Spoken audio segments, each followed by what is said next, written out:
Dans cette vidéo, on va découvrir les translations.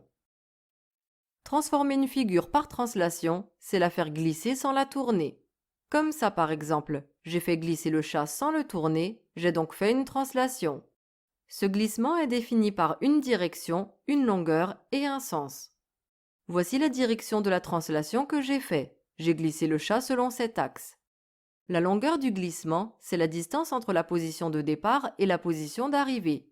Par exemple, la distance entre les deux nez. Et le sens, c'est celui-ci. Je suis allé vers le bas, à droite. Cette flèche explique à elle seule le déplacement qui a été fait, puisqu'elle montre à la fois sa direction, son sens et sa longueur. Ici, le chat de droite est une image du chat de gauche par une translation, car on voit bien que j'ai fait glisser le chat selon ce mouvement. Ici, en revanche, le chat a changé de taille, donc il ne s'agit pas d'une translation. Cet exemple ne correspond pas non plus à une translation, car le chat a été tourné. Il doit vraiment glisser sans tourner. Et enfin, sur cet exemple, il s'agit bien d'une translation. J'ai fait glisser le chat selon ce mouvement. Je vais maintenant vous montrer comment tracer l'image d'une figure par une translation donnée lorsqu'il y a un quadrillage. Ici, on veut tracer l'image de ABCD par la translation qui transforme M en N. Il faut donc déjà repérer le déplacement de M vers N. C'est celui-là. Si on n'avait pas de quadrillage, pour tracer A' par exemple, il faudrait alors tracer la parallèle AMN passant par A, puis reporter la longueur MN à partir de A. Mais vu qu'on a un quadrillage, c'est beaucoup plus simple, on va regarder comment passer de M à N en suivant les carreaux. Par exemple, on peut faire 8 carreaux à gauche, puis 2 carreaux en haut. On n'a plus qu'à faire le même chemin pour chacun des points du quadrilatère. Commençons par A. On doit faire 8 carreaux à gauche, donc je compte 1, 2, 3, 4, 5, 6, 7 et 8. Puis 2 carreaux en haut, 1 et 2. Et voilà, A' est ici. Je fais de même à partir de B.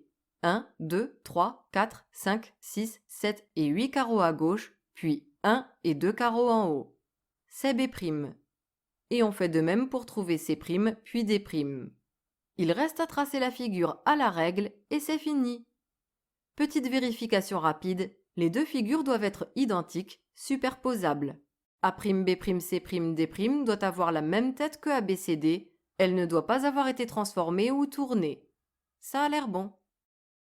Rapidement, je vous montre un cas particulier. Si les points M et N avaient été plus proches comme ceci, 3 carreaux à gauche puis 1 carreau en haut.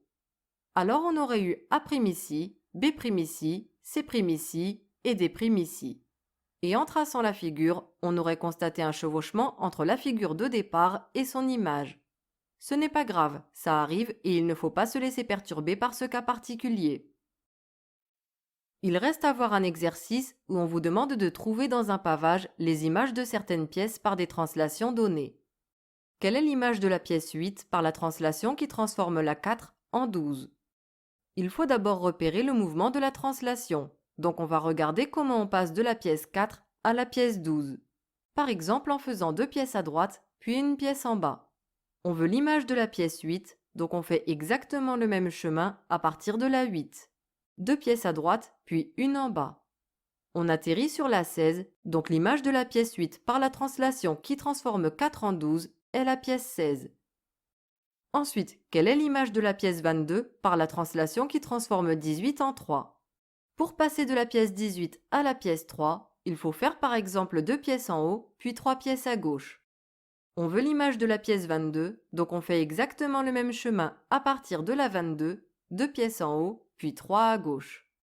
On atterrit sur la 7, donc l'image de la pièce 22 par la translation donnée est la pièce 7. Pour terminer, je vous montre un cas concret de translation, les télécabines. Elles glissent le long d'un câble. Par exemple, pour passer de la position 1 à la position 2, la cabine a fait ce glissement-là. On voit bien que ce coin-là a fait le même glissement, de même pour ce coin-là et aussi pour celui-ci. Ça illustre bien la méthode pour tracer l'image d'une figure par translation quand il n'y a pas de quadrillage. On trace des parallèles et on reporte les longueurs. Et voilà, c'est fini pour les translations.